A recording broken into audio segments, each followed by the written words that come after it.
وَلِكُلٍّ وِجْهَةٌ هُوَ مُوَلِّيهَا فَاسْتَبِقُوا الْخَيْرَاتِ أَيْنَمَا تَكُونُوا يَأْتِ بِكُمُ اللَّهُ جَمِيعًا إِنَّ اللَّهَ عَلَى كُلِّ شَيْءٍ قَدِيرٌ.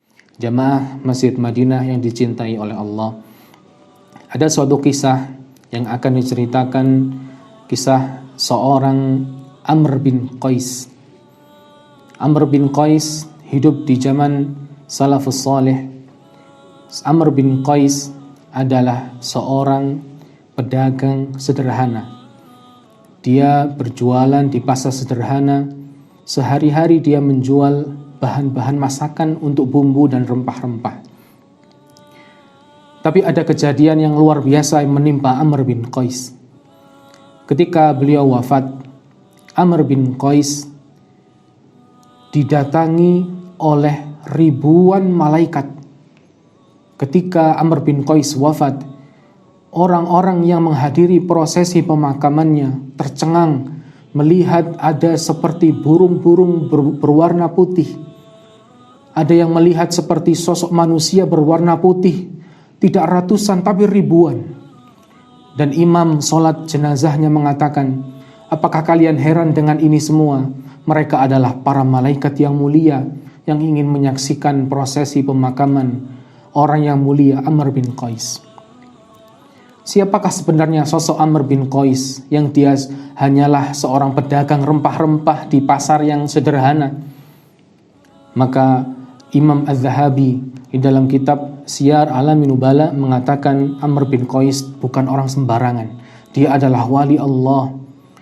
Maka Amr bin Qais diriwayatkan dia sering bersedekah dan berpuasa. Ketika dia berpuasa, tidak ada seorang pun yang tahu bahwa dia berpuasa.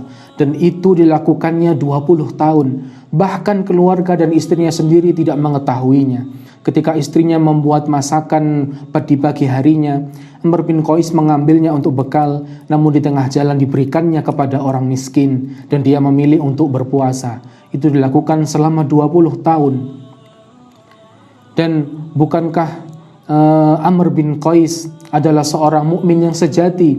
Dia pernah berteriak di dalam pasar dan menangis sejadi-jadinya sampai menimbulkan keheranan di warga pasar. Mereka mengatakan, ada apa Amr bin Qais? Apakah uangmu hilang? Apakah engkau memiliki banyak hutang? Maka Amr bin Qais mengatakan, sesungguhnya aku takut kehilangan rasa takutku kepada Allah dan hari kiamat. Masya Allah, bukankah sifat seorang mukmin adalah dia takut kepada Allah? Di dalam Al-Quran surat Al-Mu'minun, di situ disebutkan banyak sekali sifat-sifat orang yang beriman. Di dalam surat Al-Mu'minun ayat 60 Allah berfirman, "Walladzina yu'tuna ma ataw wa qulubuhum wajilah annahum ila rabbihim raji'un."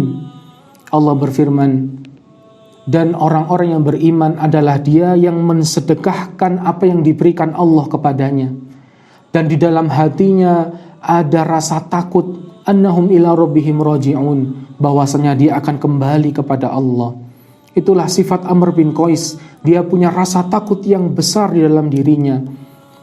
Ternyata orang mukmin yang memiliki rasa takut yang besar bukanlah orang sembarangan. Di dalam surat Fatir Allah berfirman, innama yakhsyallaha min ibadihil ulama.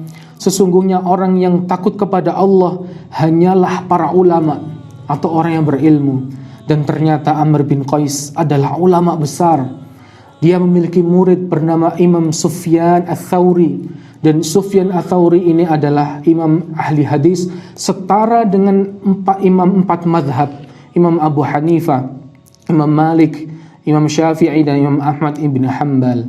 Imam Sufyan Ats-Tsauri setara dengan mereka. Dan gurunya adalah Amr bin Qais.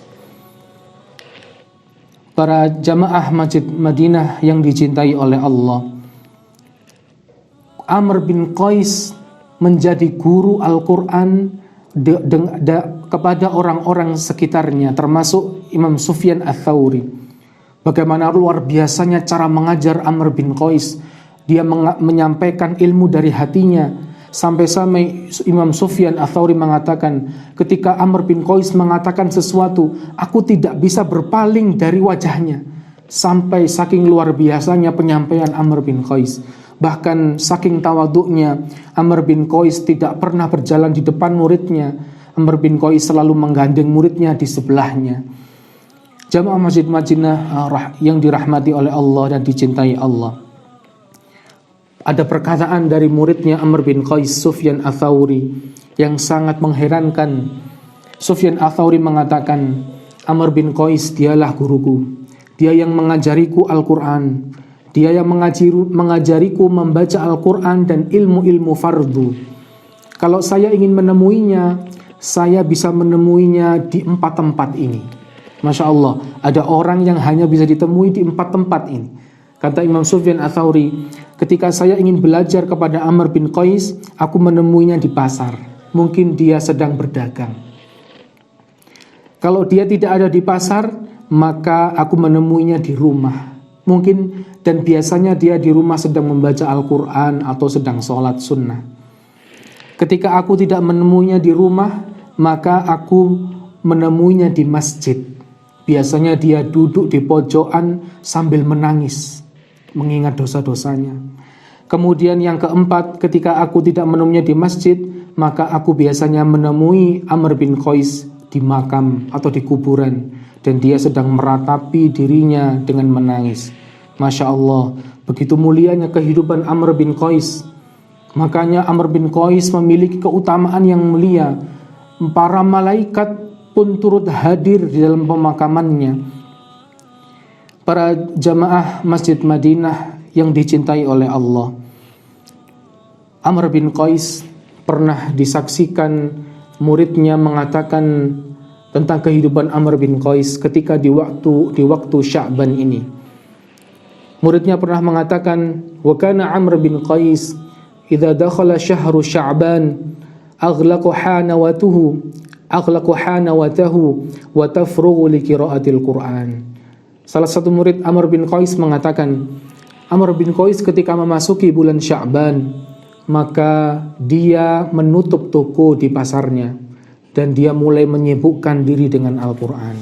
Jamaah Masjid Madinah yang dicintai Allah, marilah kita mengambil suri tauladan dari sosok Amr bin Qais yang sangat mulia, penuh dengan ketakutan di hatinya, penuh dengan ibadah dalam hidupnya, dan dia ketika memasuki bulan Sya'ban, dia menyibukkan diri dengan Al-Quran. Mungkin itu saja yang bisa saya sampaikan. Semoga bermanfaat. Wassalamualaikum warahmatullahi wabarakatuh.